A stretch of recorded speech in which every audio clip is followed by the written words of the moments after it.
नमस्कार, आदाब, सत श्री अकाल। My self Amritsar education @Amritsar. हम लोग बात कर रहे हैं एग्जामिनेशन सीरीज है नाइस के, उसी पर हम लोग आगे बढ़ेंगे। देखो बेटा, टाइम की बहुत अभाव है, जैसे टाइम मिलता है हम लोग आपके लिए काम कर रहे हैं। अच्छा, फिजिकल एजुकेशन एंड योग 373 इस पर बात कर रहे हैं।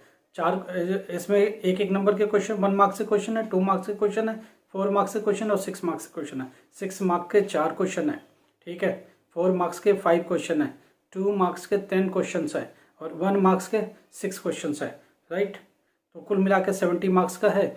70 मार्क्स किसके लिए? जो लेटरल एंट्री लेके आया दूसरे बोर्डों से अभी आया, 70 मार्क्स का है। जो लोग पुराने हैं, जो 1 साल पहले एडमिशन लेके बैठे हैं, वो किसी बोर्ड से नहीं है, फ्रेश एडमिशन है, उनका इसमें से टीएमए निकाल करके मार्क किया जाएगा, ठीक है। अगर 20 का टीएमए निकाल लिया तो 50 मार्क्स का होगा, राइट। अभी हम लोग इस पर बात कर लेते हैं क्या है ये। 1 मार्क्स के 6 MCQs है, राइट। 6 MCQs दे देना, 6 MCQ का आंसर आप कर लेना, राइट। MCQ में देखो जनरली क्या बात होती है, फूड के ऊपर लेके बात होती है, योगा के एक्सपेक्ट के ऊपर बात होती है, प्राणायाम और ये जो भी व्यायाम है उनसे रिलेटेड बात होती है। इनका क्या स्कोप है, क्या क्या इनसे समझ है, ये सारी बातें होती रहती हैं। कब ये चालू हुआ, कब ये नहीं चालू हुआ, इस पर भी बातचीत होती रहती है। तो ये चीज़ आप देख लेना। अब हम लोग आते हैं एक एक नंबर के क्वेश्चन पर। हम लोग ज़्यादा डिबेट नहीं कर सकते, क्योंकि कौन सा क्वेश्चन बनाएगा बोर्ड किसी को नहीं पता। एक पूरे चैप्टर के अंदर एक क्वेश्चन पकड़ा देगा या 2-3 चैप्टरों में से एक पकड़ा देगा, समझ रहे बात को। तो इसको डिबेट करना बहुत मुश्किल हो जाता है, ठीक है। सबसे बड़ी बात यह है कि क्या इन क्वेश्चन को देख के हम लोगों ने कुछ चीज़ें सीखी है। क्या सीखी है? एक तो फूड, हेल्दी फूड क्या है, हेल्दी फूड से रिलेटेड क्या है, हेल्दी फूड के क्या एक्सपेक्ट है, क्या इसके इम्प्लीमेशन, प्रैक्टिकल इम्प्लीमेंटेशन क्या है, इसके देखो इम्प्लीकेशन होती है, एक होती है इम्प्लीमेंट होने के बाद इम्प्लीकेशन होती है, उसके ऊपर बात की जा रही है। और हेल्दी फूड है क्या चीज़, ये समझाना आपको। प्राणायाम बार बार पूछी जाती है, पूरी चैप्टर में सबसे इंपॉर्टेंट एक क्वेश्चन आ सकता है और ये 6 नंबर क्वेश्चन आ सकता है। प्राणायाम, प्राणायाम के फायदे क्या है, प्राणायाम करने क्यों चाहिए, इसके क्या फायदे हैं इसके। और दूसरी बात, जब फिजिकल एजुकेशन और योग, जब ये सोशल लाइफ में क्या इसका एक्सपेक्ट है। सोशल लाइफ में देखो, सामुदायिक जीवन में क्या होता है कि लोग इकट्ठे होते हैं और इस तरह के योग करते हैं। एक कहीं पार्क में, बागीचे में, तो लोग इकट्ठे होते हैं, एक साथ बात करते हैं, तो एक सामूहिक आपस में बातचीत होती है, एक सोशलाइजेशन होता है। दूसरी बात, वो लोग एक दूसरे के करीब आते, क्लोज आते हैं, तो एक सोशलाइजेशन की कहानी है। और दूसरी बात, एक देखा जाए तो एक डिवाइन एस्पेक्ट भी है, क्योंकि वो सब लोग एक ऐसी मुद्रा में चले जाते हैं जहाँ अपने आप को कीप काम इस तरह की चीज़ों में अपने आप को डाल देते हैं। तो ये सारी चीज़ें। दूसरी बात, कितने तरह के योग होता है, योग की टाइप्स और प्राणायाम जैसे जितने भी चीज़ें हैं, इनको भी बहुत ध्यान से आपको देखने की जरूरत पड़ेगी, ठीक है। जरा देखना, कुछ टर्म्स है, बॉडी कंपोजिशन, मस्कुलर स्ट्रेंथ, और उसके बाद मस्कुलर इंडोरेंस, ये सारी कुछ बातें हैं। फैट फ्री मास किसको बोलते हैं बताओ, फैट फ्री मास किसको बोलते हैं। ये MCQ में इस तरह के क्वेश्चंस आते हैं। उसके बाद और भी कुछ चीज़ें आती हैं, जैसे मान लो सपोज कर ability to complete the task in the minimum possible time is called. आप में एबिलिटी है जल्दी से जल्दी कंप्लीट करने के लिए, तो इसको हम क्या बोलते हैं, क्या फ्लेक्सिबिलिटी बोलते हैं, स्पीड बोलते हैं, एंड्योरेंस बोलते हैं, स्ट्रेंथ बोलते हैं। तो स्ट्रेंथ की डेफिनेशन, और ये अलग से भी पूछेगा, स्ट्रेंथ क्या, एंड्योरेंस क्या, स्पीड क्या, फ्लेक्स। आपको पता है फिजिकल एजुकेशन में बात होती रहती है, एंड्योरेंस के बारे में बात होती है, अपनी बॉडी फ्लेक्सिबिलिटी के बारे में होती है, स्पीडी के बारे में बात होती है, एंड्योरेंस की बात होती है, उसके बाद स्ट्रेंथ की भी बातें होती है। ये सब अलग से भी डिफाइन करने को है, और इनमें से MCQ में भी डाल करके आपसे क्वेश्चन पूछे जा सकते हैं, राइट। उसके बाद जरा देखना और भी कुछ चीज़ें हैं, जैसे मान लो सपोज करो, ये तो कुछ बात हो गई। एक तो ये पूछा गया कि हेल्दी फूड क्या है, हेल्दी फूड क्या है। अब उसमें एक नंबर में भी डाल सकते हैं, ये हेल्दी फूड क्या है, क्या ऑप्शन पर टिक करो, क्या है इसमें हेल्दी फूड कुछ है क्या, हेल्दी फूड के एक्सपेक्ट क्या है। और भी कुछ चीज़ें, जैसे मान लो एक क्वेश्चन है सूर्य नमस्कार, सूर्य नमस्कार से क्या फायदा है, सूर्य नमस्कार होता क्या, उसको लेकर के MCQ बनाया गया। और सूर्य नमस्कार 2 नंबर में भी पूछा गया, ध्यान रखना। प्राणायाम बार बार पूछा गया, तो ये चीज़ पढ़ के जाना। दूसरी बात, एक और भी चीज़ पूछी गई, अमाइनो एसिड। जरा एक बात बताओ, अमाइनो एसिड ये बायो का भी चैप्टर है, होम साइंस का भी चैप्टर है, और साथ साथ इस तरह के फिजिकल एजुकेशन में भी रहता है, क्योंकि ये कॉमन टॉपिक रहता है। जरा जीन के बारे में बात करो, उससे रिलेटेड DNA के बारे में बात करो, या उसके जेनेटिक मटेरियल जो बनता है उस सब चीज़ें से क्या मिलता है। एक्चुअली में ये सब प्रोटीन है। प्रोटीन किससे बनता है? अमाइनो एसिड से। अमाइनो एसिड में क्या होता है? कार्बोहाइड्रेट होता है, प्रोटीन होता है, फैट होता है, नन ऑफ दैट। ये ऑप्शन में डाल दिया, देखो कितने आराम से। कार्बोहाइड्रेट नाम की कोई चीज़ नहीं, फैट नाम की कोई चीज़ है नहीं, प्रोटीन होता है। क्या होता है? प्रोटीन होता है। जो DNA का सीक्वेंस बनता है, ये टाइप ऑफ प्रोटीन होते हैं, इसी पर बात होती है, ठीक है। अमाइनो एसिड है, क्या है? Amino acid. Amino acid is the component of protein, protein का बेसिक कंपोनेंट अगर देखा जाए तो यूनिक कंपोनेंट बोला जाए, अगर उसका पार्ट बोला जाए तो यही है, क्या है, प्रोटीन बनता है अमाइनो एसिड से। तो ध्यान रखना है, क्वेश्चन देख कैसे घुमा घुमा के आ रहे हैं, तो अमाइनो एसिड और प्रोटीन का साथ, ये ध्यान रखना। सूर्य नमस्कार बार बार पूछा गया। Pyramid type tournament is an example of pyramid type tournament. ये देखना, नॉलेज टूर्नामेंट है, चैलेंज टूर्नामेंट है, कम्बिनेशन टूर्नामेंट है, ऑल ऑफ देम है। ये आप देख लेना, आप पढ़ रहे हो ना, ये क्वेश्चन पर पहले ध्यान दो क्या है। ये एमसीक्यू टाइप का क्वेश्चन पूछेगा। ज्ञान मुद्रा, ज्ञान स्ट्रेंथ पर, knowledge, power, health, none of this. ज्ञान मुद्रा, आपको ध्यान है कि जब हम मुद्रा बनाते हैं कौन से में, योगा में जब मुद्रा होती है तो एक ज्ञान मुद्रा भी होती है, ठीक है। तो ज्ञान मुद्रा क्या, उन पर ध्यान दो। ये जितनी भी मुद्राएं होती है हमने देखी, एक दो मुद्राओं पर जरूर क्वेश्चन होता है। What does physical education help in emotional development.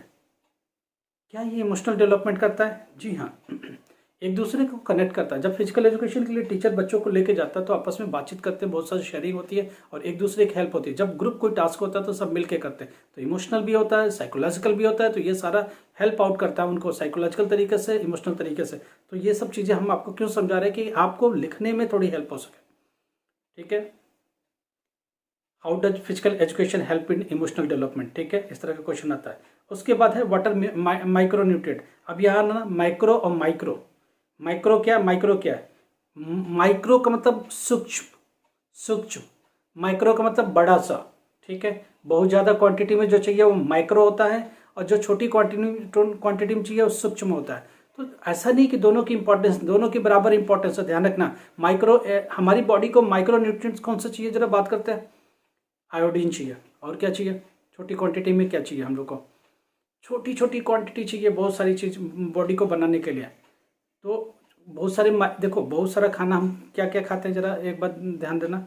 हम रोज़ खाते हैं, फैट खाते हैं, कार्बोहाइड्रेट खाते हैं, ये सब माइक्रो न्यूट्रिएंट है जिसमें बल्कि क्वांटिटी रिक्वायर्ड है और जिनमें छोटी सी क्वांटिटी है। बस आप बोलोगे छोटी क्वांटिटी, अरे हमारे हार्मोन को बनाने के लिए, हमारे डाइजेस्टिव सिस्टम एंजाइम्स को बनाने के लिए बहुत सारी ऐसी चीज़ें चाहिए जो न्यूट्रिएंट के रूप में हमें चाहिए, वो डेली चाहिए। आयोडीन भी चाहिए, जैसे हार्मोन बनाने के लिए हमको आयोडीन चाहिए, वो माइक्रो न्यूट्रिएंट है, बट कितना इंपॉर्टेंट है।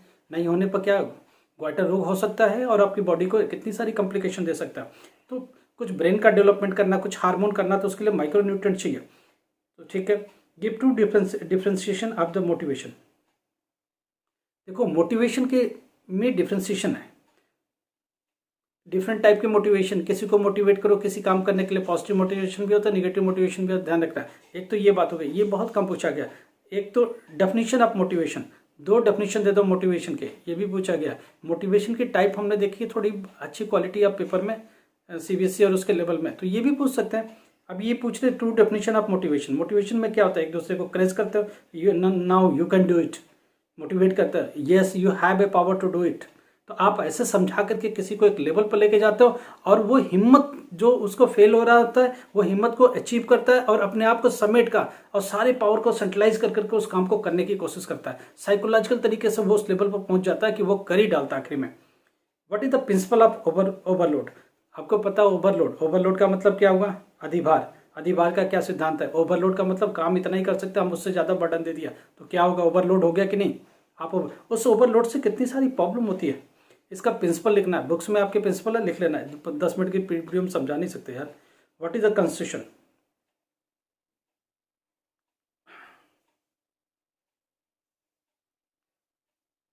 हाँ, एक क्वेश्चन। अच्छा, एक वर्ड है contusion. What is contusion, right. Contusion का मतलब होता है कि अंतर क्षति, अंदर से कुछ नुकसान हो गया, हमें पता नहीं चलता, चोट लग जाती है, अंदर गुम चोट लग जाती है, कुछ हो जाती है, तो ये अंतर क्षति है, ठीक है। अंदर से बहुत सारी क्षति नुकसान हो जाती है जो हमको पता नहीं चलती है, okay. What is the mean by मुद्रा। आप बहुत सारे मुद्राओं में रहते हो, जब आप फिजिकल और योग करते हो तो आपकी बहुत सारी मुद्राएं होती है, तो टाइप ऑफ मुद्रा बतानी है। मुद्रा से आप क्या समझते हो ये बताओ। Two benefit of the Varun mudra. Varun मुद्रा क्या है, आपको पता ही है कि योगा में दुनिया भर की मुद्राएं होती हैं, उन मुद्रा में वरुण मुद्रा को।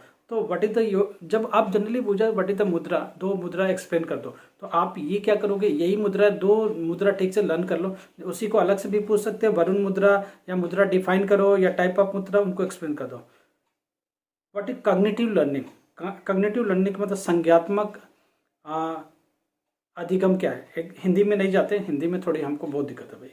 What is cognitive learning, learning के बहुत सारे टाइप होते हैं। कुछ हम लोग लर्न देख के लर्न करते हैं, कुछ समझ के लर्न करते हैं, जो टाइम बीइंग सीख सीख के लर्न करते हैं, उनमें से एक टाइप है। तो लर्निंग के बहुत टाइप, ये पूछा गया, बार बार पूछा गया, मैं आपको बताता हूँ लर्निंग के।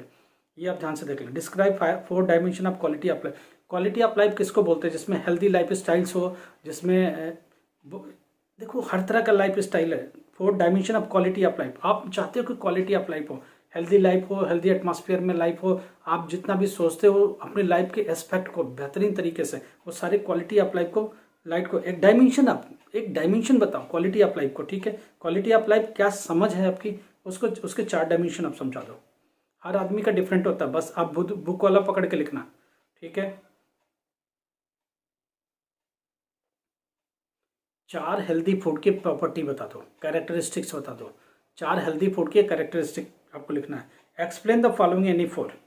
ठीक है, एब्रेजन, उसके बाद है इंसीजन, स्टेन, स्प्रेन, फ्रैक्चर। आपको पता है ये सारी चीज़ें कहाँ यूज़ करते हैं? जब खेल के मैदान में होता है तो बोलते हैं उसको स्प्रेन हो गया, उसको स्टेन हो गया, ठीक है, इंसीजन हो गया, एब्रेजन हो गया, फ्रैक्चर हो गया। फ्रैक्चर तो डेली लाइफ में आप सुनते हैं, आपका हड्डियाँ टूट गया, सब कुछ। इस वर्डों को एक्सप्लेन करना है। तो ऐसे बहुत सारे टर्म्स जो यूज किए जाते हैं उनको प्लीज़ एक्सप्लेन करके अपने दिमाग में रख लो, क्योंकि ये डेली लाइफ में भी यूज़ होते हैं और आपके यूज़ होते हैं। इंपॉर्टेंस ऑफ प्राणायाम, अब यहाँ आते हैं। प्राणायाम 6 नंबर में भी आता है, प्राणायाम के इंपॉर्टेंस भी आता है, प्राणायाम के को कैसे करना है ये भी आता है। प्राणायाम तो बिल्कुल लर्न कर डालो, पूरा एक चैप्टर है, ध्यान रखिएगा।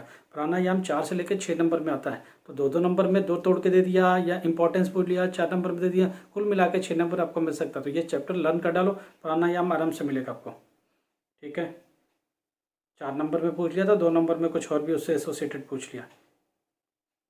अब हम लोग बात करते हैं 2 point, each of the social and spiritual aspect of physical education. ये तो जनरल बात होती है और ये आता ही आता है। फिजिकल एजुकेशन का सोशल एस्पेक्ट क्या है भाई? जब फिजिकल एजुकेशन खेल के मैदान में जाते हैं तो लोगों को लेके जाते हैं, वहाँ लोग आते हैं, क्राउड आते हैं, आपके साथ अटैच होते हैं, आपके साथ लगता है वो खेल में शामिल हो गए। तो इसका सोशल एस्पेक्ट तो है। सोसाइटी आपके साथ कलेक्ट होती है, आपके साथ मिलती है, आपसे बात करती है। जब योगा करने मैदान में जाते हो तो क्या होता है, वहाँ भी लोग कलेक्टिवली इस काम को करते हैं और एक दूसरे से बात करते हैं, टाइम बिताते हैं, स्पेंड करते हैं, बहुत सारी बात सोशल एस्पेक्ट है। फिजिकल एजुकेशन का क्या एस्पेक्ट है? सोशल भी है और स्पिरिचुअल क्यों है? क्योंकि वो ध्यान में होते हैं, एक मुद्रा में होते हैं, एक स्पिरिचुअल मोड में होते हैं, तो काम एंड कूलनेस आती है। तो ये बात तो हमेशा ही लागू होती है फिजिकल एजुकेशन के साथ, योगा के साथ। तो आप इनको ध्यान से पढ़ लेना। ये देखो हम इतना समझाने की कोशिश कर रहे हैं कि उस हिसाब से जब पढ़ोगे तो इजी हो जाएगा, पढ़ना भी हो जाएगा। इन टॉपिक को पढ़ो। Explain 6 components of values. Values के 6 कंपोनेंट। देखो एक नैतिक मूल्यों को लेकर के, नैतिक बातों को लेकर के हमारा फिजिकल एजुकेशन और योग आता है। योग में तो खासतौर से नैतिक शिक्षा ही है। नैतिक शिक्षा का मतलब होता ही होता है वैल्यूज शिक्षा, जो हम वैल्यूज को समझाते हैं, समाज में रहना सिखाते हैं, अच्छे तरीके से एक दूसरे के रिस्पेक्ट करना सिखाते हैं और इसका सोशल पहलू भी सिखाते हैं। ये सारे तो 6 इंपॉर्टेंस ऑफ वैल्यूज, इसको प्लीज इनको पढ़ लेना generally. 6 difficult way of incorporating Olympic values in athletes. देखो ओलंपिक वैल्यूज जो है, एथलीट्स जो खिलाड़ी आ रहे हैं उनमें ओलंपिक की जो वैल्यूज है वो समझाते हैं। तो इसके डिफरेंट वे हैं समझाने के, आप समझा दो उसको। क्या क्या टॉपिक हो सकती हैं? ओलंपिक की वैल्यू इन एथलीट्स में ओलंपिक की वैल्यू समझाओ। ओलंपिक खेलों का क्या पूरा वर्ड कलेक्ट होता है, वो कैसे देख रहा होता है, किस तरह की बातें हो रही होती हैं और किस तरह के आप अपने आप को किसको रिप्रेजेंट कर रहे होते हैं, ये सारी बातें इसमें आती हैं। तो इनको बहुत ध्यान से अपने करना है, देखना। और भी क्वेश्चन है। Explain the role of aerobic and aerobic exercise enhancing the performance. देखो एरोबिक एंड एरोबिक जब परफॉर्मेंस होता है, एक्सरसाइज होती है, तो इस एक्सरसाइज में क्या होती है, आपको रेस्पिरेशन भी होता है, एरोबिक और एनारोबिक, ध्यान रखिएगा। एक्सरसाइज होती है, इस एक्सरसाइज में क्या परफॉर्मेंस होती है, क्या इनहेंस करना, ये कैसे कर सकता है इनहेंस परफॉर्मेंस को। ठीक है, तो role of aerobic and anaerobic exercises सिखाई जाती है जानबूझ के, एंडोरेंस को बढ़ाने के लिए, परफॉर्मेंस को बढ़ाने के लिए। इनका पूरा पढ़ के जाना। डिस्क्राइब द 3 डिफरेंट आसन इन इट्स इंपॉर्टेंट। आपको बोला है कि आसन को ठीक से पढ़ो। ठीक है, प्राणायाम और दुनिया भर की चीज़ें वो सब पढ़ लो। 2-3 पढ़ के जब रखोगे ना तो डिफरेंट टाइप के आसन आपको आ जाएंगे। उनको डिस्क्राइब भी कर सकते हो, डिफ्रेंशिएट भी कर सकते हो। डिफरेंट आसन के बीच में आपको डिस्क्राइब करना है, तो इनको डिफ्रेंशिएट के मोड में लिखो। एक को डिफाइन, एक को डिफाइन, एक को डिफाइन, तीनों को 3 कॉलम में डालो, डिफ्रेंशिएट हो जाएगा। 6 नंबर किस तरह के क्वेश्चन आ रहे हैं। रोल ऑफ एरोबिक एनारोबिक आ रहे हैं। उसके बाद प्राणायाम 6 नंबर में आ रहा है। डिस्क्राइब द 3 डिफरेंट आसन भी आ रहे हैं और वो डिफाइन करना आता है, स्प्रेन, स्टेन, ये ध्यान रखना, ये सारे वर्ड्स बहुत डिफाइन करने का होता है, क्योंकि डेली लाइफ में इनको यूज़ किए जाते हैं। क्यों, इनको खेल में थोड़ी यूज करते हैं, डिफरेंट लाइफ में भी डेली हो जाता है। भाई फ्रैक्चर हो गया, ये तो आप डेली बात करते हो ना, स्ट्रेन हो गया, स्प्रेन हो गया, तो ये सब जितने भी टर्म्स है प्लीज़ इनको याद करो, क्योंकि एक एक नंबर में बहुत सारे क्वेश्चन मिल सकते हैं। ठीक है, हेल्दी फूड और हेल्दी फूड के एस्पेक्ट, और हेल्दी फूड से क्या होने वाला है, हेल्दी फूड कैसे कहते हो, वैल्यूज को कैसे डिफाइन करेंगे, प्राणायाम को कैसे डिफाइन करेंगे, ये सारी टर्म्स आप प्लीज़ लर्न करके जाओ, कुछ ना कुछ बहुत अच्छा होगा, ये हमको विश्वास है। चलो प्लीज़, जिन्होंने सब्सक्राइब नहीं किया, हमारी एक ही रिक्वेस्ट बार रहेगी, सब्सक्राइब करो, और जब भी जाते हो एग्जामिनेशन सेंटर पर प्लीज़ लोगों को बताओ इस बारे में, और अपने वीडियो को थोड़ा सा लोगों को डिस्क्राइब करो, उनको भी इस प्लेटफॉर्म पर लाने की कोशिश करो। हम सब धीरे धीरे एक बड़ी फैमिली बनेंगे, तो बहुत सारा हेल्प और करने के लिए हम लोग टाइम को बढ़ाएंगे आपके साथ। Thank you so much.